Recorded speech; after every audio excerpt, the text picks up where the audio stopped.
Hello friends, welcome to the channel. Today in this lecture we are going to understand the basic representations of the sinusoidal quantity, right? Like phasor representation of sinusoidal quantity, mathematical representation of phasors, symbolic notations of the phasor, and the significance of J operator. Okay, so these all important topics we are going to cover in this lecture. So first we will start with the phasor representation of a sinusoidal quantity. So here I have represented a sinusoidal waveform. You can see here. So this y-axis represents the magnitude of that sinusoidal quantity, and x-axis is the omega t, that is angular velocity. Okay. What is the time period? Time period is 2 pi. Right. Now we will see that how to represent this sinusoidal quantity in a phasor way. Right. So see, this waveform has some magnitude, that is called the peak value. Suppose this magnitude is of a m. Okay, and the waveform is a. So the waveform a has the magnitude or peak value of a, right? And we can also see that the waveform a is starting with the 0 point. Okay, that means it has an angle of 0, starting angle of 0, right? So when we will go for the phasor representation of this quantity, these two terms will help us. What are the two terms? First is the magnitude, which is am for this, okay, and the starting angle, that is 0 degree for this waveform, right? So with the help of these two, we can have the phasor representation. How? See, the starting angle is 0 degree, okay, and I have represented this. So this waveform, we know that this axis represents the 0 degree, this is 90 degree, this is what? Yes, 180 degree and 270, right? So this is a representation. So here our starting angle is 0 degree, that means we have to represent it here only, okay? And then magnitude is of am. So whatever is the magnitude here, that much length of magnitude I should represent it here. It is like this. Suppose this is the magnitude. So simply you can see this is my phasor representation for this sinusoidal waveform. Just an arrowhead. It is like this. Okay. Am. So this is the phasor representation for this waveform. Right? Now if I have another waveform which is starting with some another angle and having another magnitude, so how to represent it? Let's see, by taking the other waveform, that is waveform B. So here you can see I have shown you the second waveform. The second waveform is drawn with the black line and the waveform name is suppose B. Okay. So what is the magnitude of this? That magnitude is suppose Bm. So magnitude of this waveform is Bm, and suppose the waveform is starting at the angle of alpha. This is the value of the starting angle, that is alpha, right? So how we can represent that waveform into the phasor representation? See, I want this two quantity only for the phasor representation, that is the starting angle, that is alpha. Okay, so first we will go for the starting angle, okay, for a start, and then how much should be the magnitude of that arrowhead, that will be represented by Bm. So what is my starting angle? That is alpha. So you can see alpha is coming after 0, right? First 0 is coming and after that alpha is coming. That means after 0 there should be alpha. Suppose this is my value of alpha. This is the angle alpha. Okay, suppose this difference is this much, right? Now what is the magnitude of Bm? I can see here that Bm magnitude is greater than Am. That means I have to go like this. So this is my Bm. So this phase represents the quantity, sinusoidal quantity of waveform B, right? So I can represent it like this. This is my phasor representation for waveform B with angle alpha. These two things should be represented here, okay? When we were at the AM, at that time we have not shown the angle value because it was at the 0 degree. So it was taken in the reference line. This is called the reference line, okay? So need not to represent the angle. But here we have some angle difference, that is called what? Phase difference. So we have to represent it like this.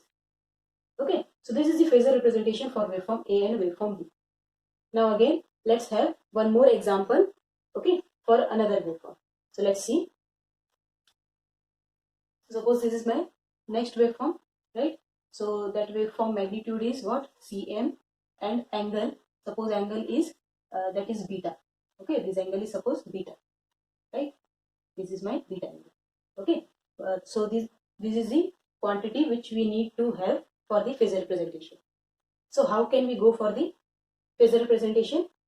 So hope you got the understanding that we should go for the starting angle first. So starting angle is of beta. Okay, that is showing the value of that angle difference, right? But beta is coming before 0. This is my 0 line. Okay, before 0 beta is coming, right? That means before 0 I should represent my value of beta. Means here the phasor position will be like, right? And what will be the magnitude? That magnitude is suppose cm. Okay, I have represented with cm, and I know that cm magnitude is less than am. So suppose this much is the magnitude of this, and this is what my cm. Okay, so here I can represent it like this. This is my cm, and the angle difference is how much? That is beta. Okay, so this is the phasor representation I have shown you for these three waveforms, right? Now if suppose I will I represent this waveform. Actually this is my phasor representation. Just for reference I have shown you in this axis, but need not to show in axis, we have to represent it like this only. Okay, but if suppose I will shift this waveform in some another angle, like I can redraw it like this also.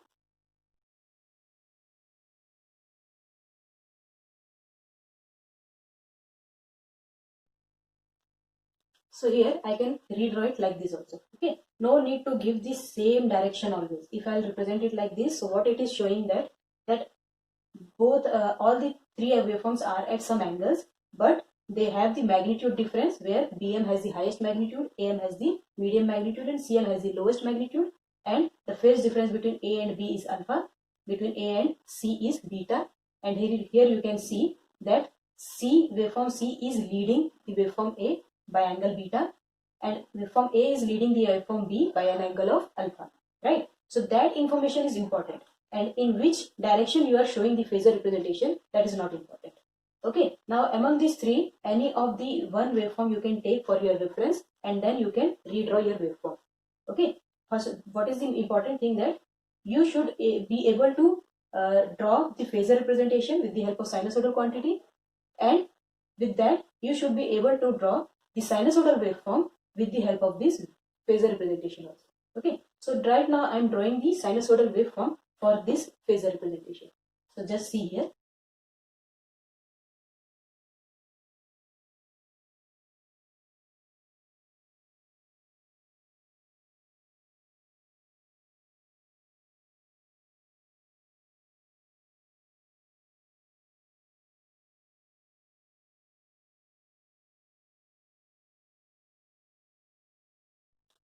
So here you can see I have redrawn this phasor representation into a sinusoidal waveform, and you can see that the waveform I have taken the reference for waveform C. That means that is starting with the value of 0.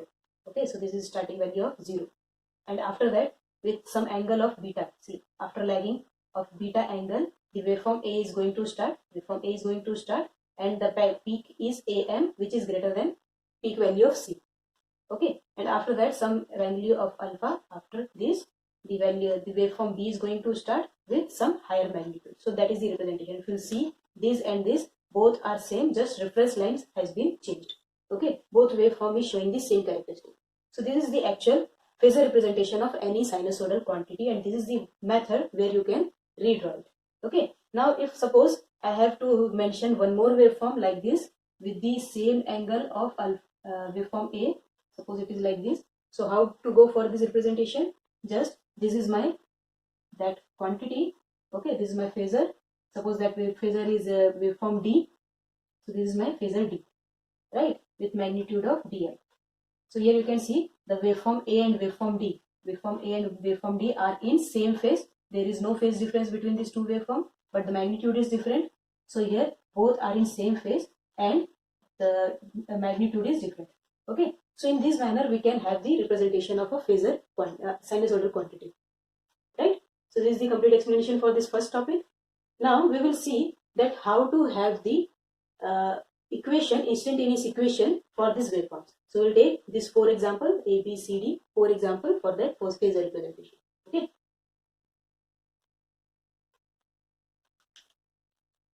So here we are going to have the instantaneous equation. For that, to represent a sinusoidal quantity into an equation form, again we need two things, that is what? The magnitude and the starting angle. Okay, that's same two things we require. So what is the format for instantaneous equation? Suppose I am writing the equation for waveform A. So that is what? Am sine omega t. Right? for current or voltage, what we used to write, Im sin omega t, and what is for voltage, that is Vm sin omega t. This is the simple format for a sinusoidal quantity representation in equation format, right, where Im represents the peak value, okay, and omega t represents its periodic cycle, that is equals to 2 pi. Okay, so this is my two things. So I have the magnitude as Am and periodic is omega t, that means of 2 pi value, right? So now if this is the equation for waveform A, so suppose I have to represent the waveform B in this equation. So how to represent? See, the waveform B will have the magnitude of Bm, okay, and it is a sinusoidal quantity, so it is sine. Now the waveform B is starting at the angle of alpha, okay. After 0 it is going to start with the phase difference of alpha. So how to take it? It should be taken as omega t minus alpha, okay. After 0 it is going to start, that means it should be as minus alpha. So this is the equation for waveform B. Similarly, if I have to write the equation for waveform C, so that will be Cm, that shows the magnitude of waveform. Now it is also a sinusoidal waveform, sine omega t, but now before 0 with the phase lead of beta angle, the waveform B is going to start, so we will take it as plus, so that is omega t plus beta, okay. So this is the equation for waveform C. Now we will see the equation for waveform D. So waveform D is how much? The waveform has the magnitude of Dm. It is also a sinusoidal quantity, sine. Now what is the angle? It is also starting with the 0 degree, so only omega t. So this is the format for instantaneous equations, okay. So any sinusoidal quantity can be represented into a phasor quantity or into an equation. So this is why we are using this format, because if many numbers of waveforms are there, sinusoidal waveforms, so if I draw it in a single page, I have to represent that all in a single page, so it will look very messy like this. I have taken only 4 waveforms, okay. If I have to take 20 waveforms, so what, like right? So for that, for easy representation, it is like a shorthand for this waveform to give in a way this phasor representation. Now you can see it is clearly visible that what waveform is starting with which angle, and what is the phase difference between that, and what is the magnitude difference between that. It is clearly showing you, okay. Similarly, from here also I can see what is the magnitude of this and what is the starting angles here, right? So this is a representation for a sinusoidal waveform, right? So now let's see, this is a phasor representation, but if I have to represent waveform, if I have to represent the phasor into mathematical format, so how to represent, okay. So next we will see the mathematical representation of a phasor, okay. So let's see how to represent mathematically a phasor, okay. We have seen that how to represent a sinusoidal quantity into a phasor quantity. Now I have the phasor quantity. Now how to show it in mathematical representation.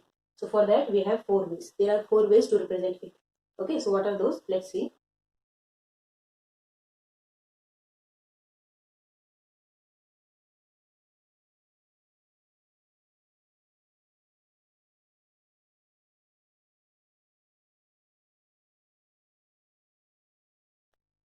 So these are my 4 representation which is used to represent any phasor quantity in a mathematical form, okay. First is what, rectangular form, that comes in this format, that is a plus gb. You may have seen this in complex format, right, in mathematics, when you have seen the complex quantity where a represents the real quantity and b is the imaginary part. So that is almost the same thing. Second is the polar form. What is that? Is a at an angle of theta, where a represents the magnitude, theta represents the phase difference, okay. Next, trigonometrical form. Here it can represent in the wave form, that like magnitude of a cos theta plus minus j sin theta. And the last one is exponential form, okay. So that is a exponential plus minus j theta, right. So these are the 4 different ways through which we can represent any phasor quantity. But in electrical engineering, we use these 2 formats, that is rectangular form and polar form, to represent any sinusoidal quantity. That is what, the alternating quantity, okay. This we have to use when we are working on the AC waveforms or AC circuits, okay. So mostly we will use these 2 formats, that is rectangular form and polar form, okay. So these 2 formats are being very much used in the electrical engineering field. And what are the use of these, and how to go for the mathematical operations like summation and addition, multiplication, subtraction, that all. Okay, we will see in the next lecture because it will take some time. So I need some a separate lecture for that. Okay, so right now we are moving for the next topic of this lecture, that is the symbolic notation of a phasor quantity. Okay, we have seen that how to represent it mathematically. Now we'll see that what is the symbolic notation of the phasor quantity. Okay, so here we are at the symbolic notation of phasor quantity, right? So what we are going to use, we are going to use the rectangular form and polar form only to represent it symbolically in a phasor way. Okay, so suppose I have three phasors like this, E1, E2 and E3. You can see here I have different phase angles for that. Okay, E1 is in this reference line, that is with 0 degree. E2 is at some angle and E3 is also at some angle, right? So for rectangular form notation, first we'll see the rectangular form notation and after that we'll go for the polar form notation. Okay. So rectangular form notation is almost like a complex notation as we have discussed. In complex notation, we know that the x-axis represents the real magnitude and the y-axis represents the imaginary magnitude. Okay. So here in electrical, we use the J term for imaginary magnitude. So this is my real axis and this is my imaginary axis. Okay, we want this two axis, real and imaginary part for this rectangular form, right? So here we can see in the first format, this is my first format, the E1 is in the real axis only. There is no angle with the J axis, right? So here if I'll write the E1 part, okay, suppose the magnitude is A here. So how will I write? That is simply A. Okay, if I write a phasor quantity like this, that means the magnitude is A and it is going to start with 0. Now what? For the second waveform, here we can see the waveform E2 has some real part as well as some imaginary part. Okay, so if I'll have to represent it in a rectangular form, then I should know that what is the contribution with the real angle and real axis and the imaginary axis. So suppose this is my value A and this is my value B. Okay, so here the phasor representation will be like this, that is A, which is in real axis, plus imaginary axis, that is B with J. Okay, J part represents that this is the imaginary part. So that representation is how much? A plus GB. Now similarly for the third waveform, so here third waveform E3 again has some real and imaginary part. So suppose that real part here is C and the imaginary part is D. Okay, but we know in the imaginary line, this part, the lower half part, represents the negative value. So this will be what? C minus JD. So this is the simple symbolic notations in a rectangular form for a phasor quantity. Okay, hope you are getting me. Now we will see the symbolic notations in polar form. Okay, in polar form, I need magnitude and the starting angle. We want these two values. So here we will see in the polar form. So here the first term E1, the waveform E1, okay, has the magnitude of A, right? And what is the starting angle? That is 0 degree. So this is the notation for E1 in polar format, right? Similarly, if you see for E2, okay, so what is the magnitude here? We don't know the magnitude because we know the real axis and imaginary axis partition. So suppose the magnitude is B, right? So that is B. Now what is the angle? Suppose that angle is theta, that is B at an angle of theta. So this is the symbolic notation in polar format. Now what about the E3? So here E3 is again has some magnitude, suppose that is C. Okay, so magnitude is C and the angle is suppose alpha, right? So that will be angle alpha, but we can see here that is below the 0 degree or reference line. So we should represent it with minus. So that is C at an angle of minus alpha. Okay, so this is the rectangular format notation and this is the polar format notation. For any phasor quantity, we can represent it like this. Okay, now what is this? See here, the waveform A, the magnitude A is simply magnitude A here because we have only the real axis term. But here we have real axis plus imaginary axis term. So the magnitude B will be represented how? Yes, that is A square plus B square.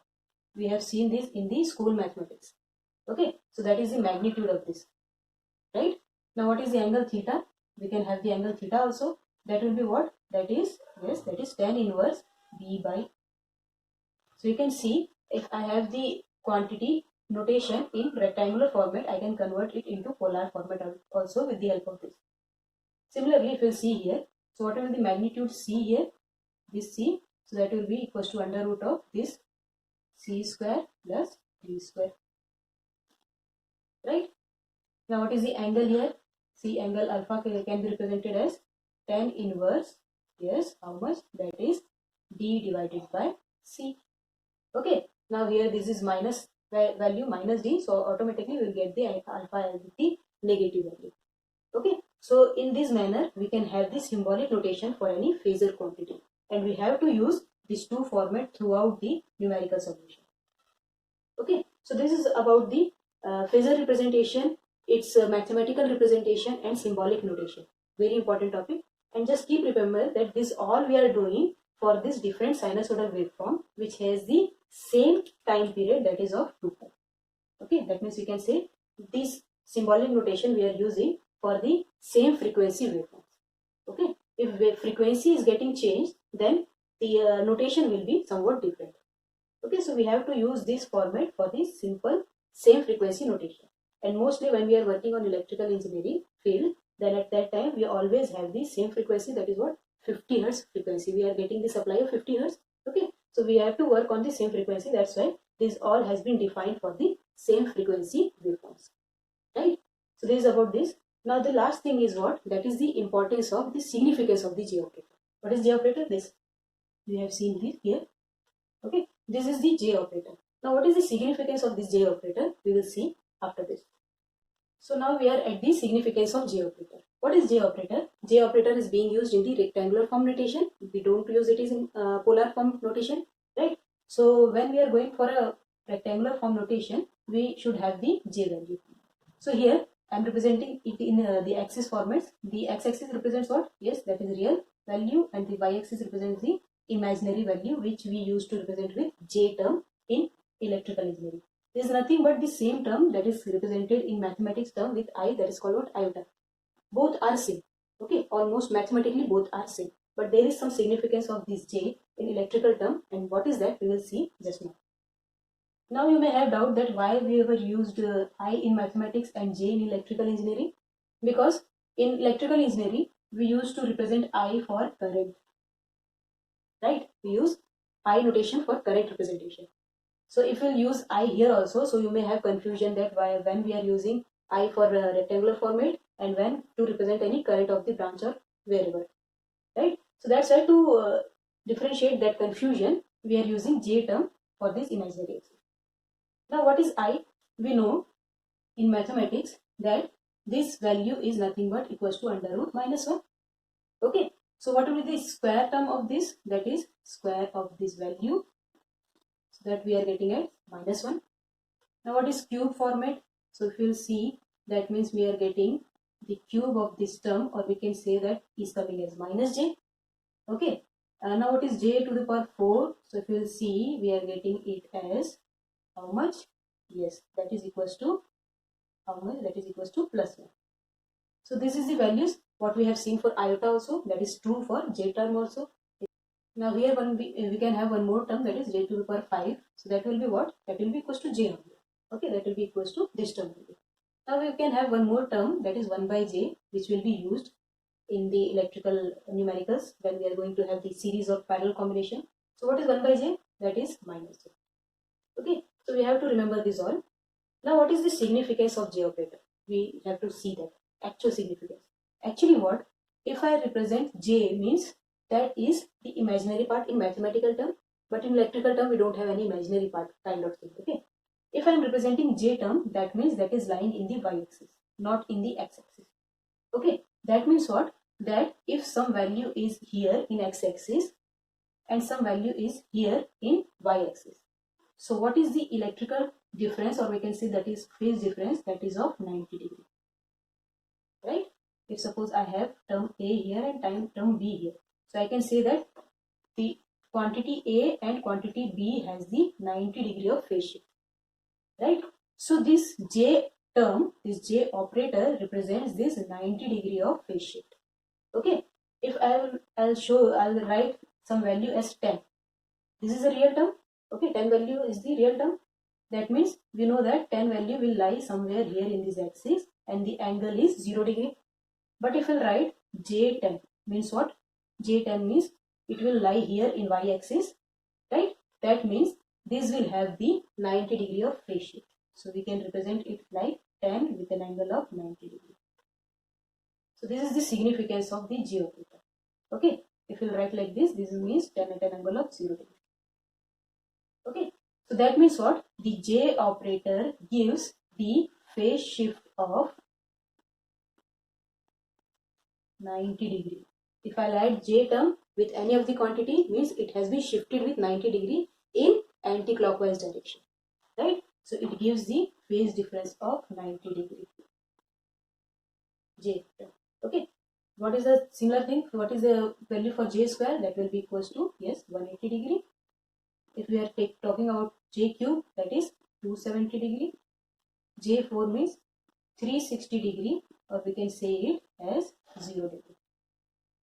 Okay. Similarly, if you will check for this, you will get one more term. And what is 1 by J? 1 by J means 1 divided by 90 degree. So this is nothing but minus 90 degree of angle, which represents the minus J operator term. Okay. So this has the minus 90 degree of angle. Right. So this is, if you will see here in this axis format. So if this is J, right? So this is my J square. Okay, which is representing the 180 degree phase angle. After that, this is my J cube term. This is my J to the power 4 term.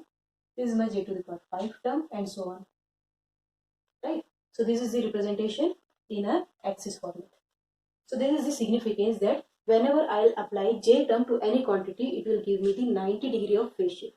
So if I have to give the 90 degree or some angle of phase shift to any quantity in mathematical term, I'll just add a J term, okay, to represent the 90 degree of phase shift. Plus 90 means plus J, minus 90 means minus J. Just that we will represent, and I'll get the whole concept that what is the waveform and how it is. Okay, so this is the complete explanation about this lecture, where we have seen the different parts. What is that? We have started with the sinusoidal waveform and its representation in phasor wave, right? After that, we have seen the mathematical representation of phasor quantity. What are the different mathematical formats? And then we have seen the symbolic notation of the phasor quantity, and then the significance of J operator. Okay, this is a very basic lecture. We should all know what is this all, so that we can use it in our own way. Okay, so this is all about today. Thank you. Thanks for watching.